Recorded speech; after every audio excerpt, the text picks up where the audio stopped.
I don't drink, I don't smoke. Well, I smoke cigarettes, but I don't do drugs. This is the answer that you're looking for, but the only thing I can say is the majority of the homeless people are the same as the majority of the working class people, the regular citizens. I grant you there are rotten ones out there, but there are rotten ones in good society too, and I use good in the quotes. Often, I just think that it has to be done, we the people have to do it. Because we're not able to move the government to compassion. We've been trying to do that for the past 20 years. It has failed utterly. The government has failed utterly. Everybody needs is love. Yeah. And not everybody gets it. Yeah. Gray squirrel. Gray squirrel. It was hard luck. It was really hard luck. I hit a real stiff dead end, and that's why I'm here. Okay, I'm Doug. You know, I guess we're talking about, you know, how it could happen to you, right? Pretty much, you know, and it's just like this is one injury on a job site. Officer wanted my ID, so I gave him my Native American ID. He looked at it, laughed, tore it up. I've been here ever since. You know, the professional property management, you know, had started evicting a whole list of people that they felt as though wasn't qualified to be on their written list and all, and you know, I ended up in a motel over that. Right now I'm kind of borderline streets, you know, it's kind of going week to week on the motel thing. Hi, my name's Joe. I'm 43. I'm a cook by profession. I'm also a musician and a poet and a highly traveled person. Not many people went out and tried reaching the traveling kids, you know. I turn my ministries towards the street people, you know, the travelers and transients. Serenity. What we try to do is have a place where you're safe, where you have somebody to work with, like a social worker or one of the other agencies. We try to make you feel comfortable, and we try to get you back into the mainstream. Do we always succeed? No, but we give it our best. There is no time limit for how long you can stay here.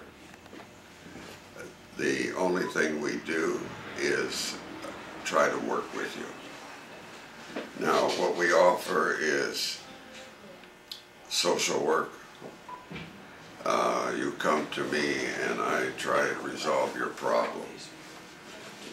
Some problems I cannot resolve because they're so complicated. What I try to do is to give you an agency that can help you. We try to place people in housing. Housing is very difficult to find, especially if you have little or no income. We have mobile medical that comes every Thursday, and so we set them up with an appointment with the doctor if they need to see a doctor. When they come to me, I try to get them into an organization that can help them, whether it's detox, whether it's housing, whether it's a program to get them off of drugs or alcohol.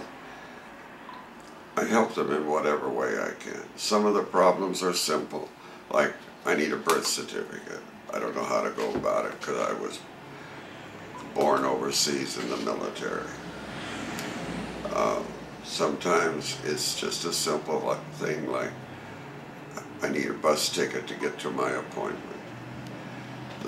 The more complicated ones, it takes time. How much time varies from question to question. People like to come here because we're alcohol and drug free. And that is one thing that we are very firm on. We want no alcohol, we want no drugs here. Are we successful all the time? Hell no. It is impossible to have 100% all the time.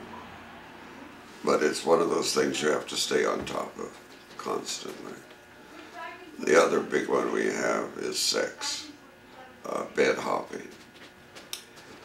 That is immediate eviction if we find that you are staying with a female in a male dormitory, or a female staying with a male in male dormitory.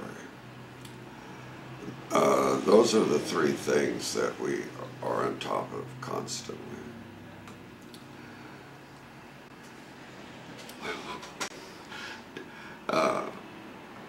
It's a good position, it really is. It's wonderful when you're able to help somebody and you know success. However, sometimes you don't know success immediately. Somewhere down the road,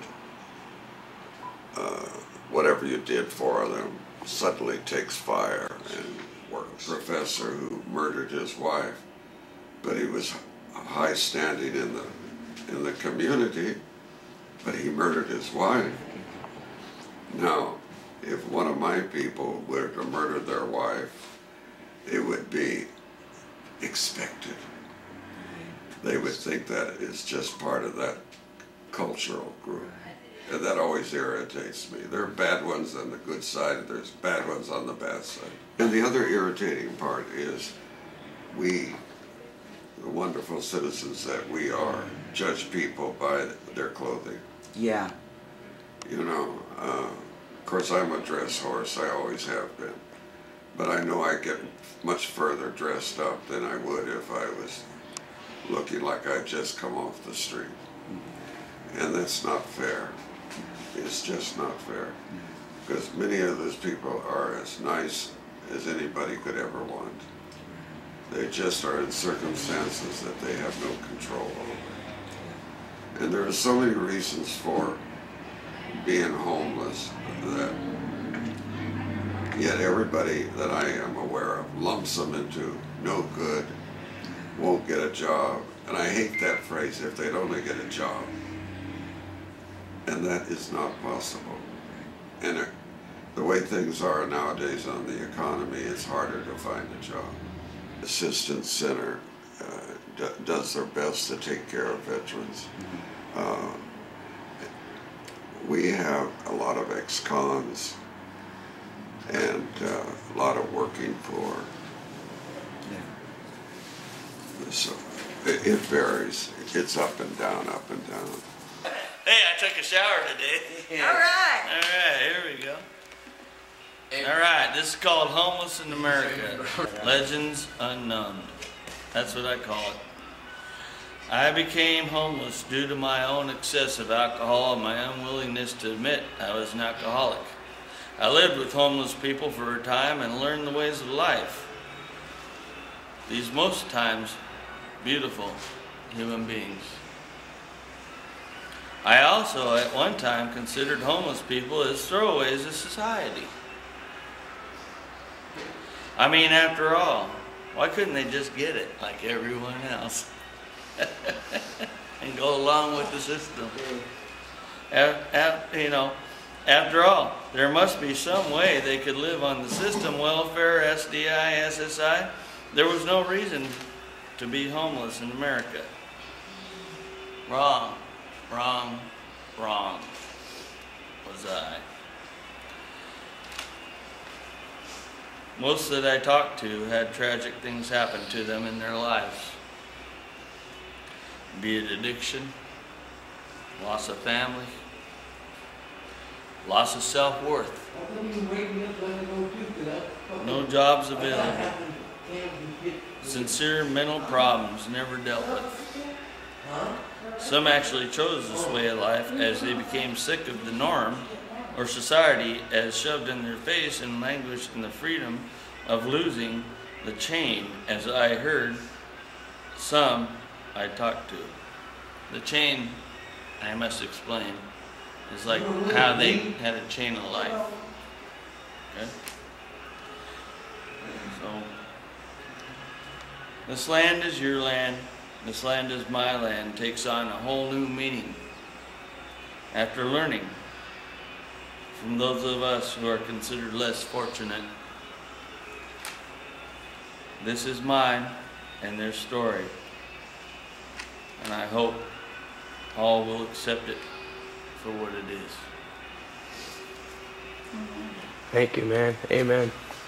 Okay, I'm Doug You're McClure. Doug. Yeah. You're Doug. And you know, I guess we're talking about, you know, how it could happen to you, right? Pretty much, you know, and it's just like, okay, so we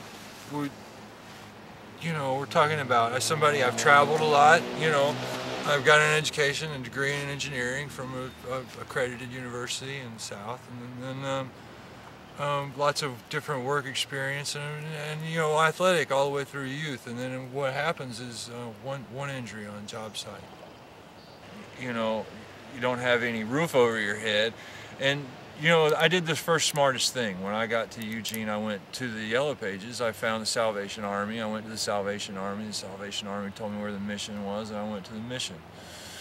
And I do go to the community center at the Mutile for their lunches, and have helped, you know, clean up there, you know. And you know what the idea is for me in this area is. You want people to see you, but you don't want people to be like going, oh, he's still over there, or he's still standing there, or this and that. You know, you want them to, you know, if you can get to a place like the Mutile and spend 2 hours meeting people and talking to people, you never know when you get a job cutting grass or something. You know, how it could happen to you is why we started this whole conversation, you know, and you go, it's not a big deal, and you don't think it's a big deal, and then, you know, next thing you know, you find yourself in one of these towns, and it's just like, Jesus Christ, all these people are homeless. These people have all lost their lives, you know, their normal, everyday kitchen sink lives, you know, and you get, and same thing here. When I got here, there was tens and dozens that were here in the early spring. It's kind of not so bad now. The heat, when I can't believe I'm not building fountains and waterfalls for some beautiful piece of property right now. But, part of that, you know, here we got to get into the truth of the matter is some of this conditioning has really wrecked me psychologically, you know. I mean, I'll pick up the trash if I'm sleeping somewhere, you know, and I want to, you know, and people start throwing trash around it, you know, I'll pick it up because I think it's stupid to not be able to find a garbage can, you know.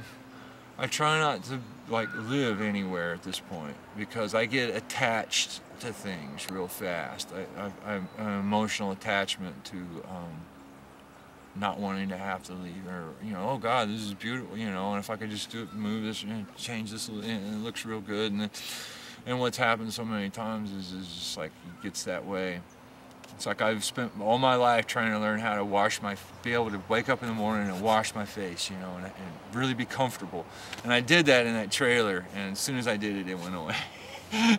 You know, as soon as I got my tent in Eugene where I could just reach and grab what I wanted, and, you know, cops came in and said, you gotta go, you know, they came in with a bulldozer. It's just, I feel like everywhere I stop, I'm in that Douglas Adams book where I put my house right where they're building this interstellar freeway, you know. I'm too tired at this point to move on. You know, it requires about 180 pounds to make 2 or 3 days. You got to be able to carry the water and the food and the sleeping bag and the clean clothes. You know, I mean, look. I look pretty clean, don't I? Yeah. I mean, I'm all right looking. So, Doug, what does that food stamps end up to be a day that you can have to eat on? About $5 a day. $5 a day. Yeah. Officers wanted my ID, so I gave him my Native American ID. He looked at it, laughed, tore it up. I've been here ever since. He tore up 37 camps of mine, tents, sleeping bags, food, scattered my dog food around. The cops here have no sympathy for people that are homeless. If you're homeless, they don't want you in town. It's not even nice.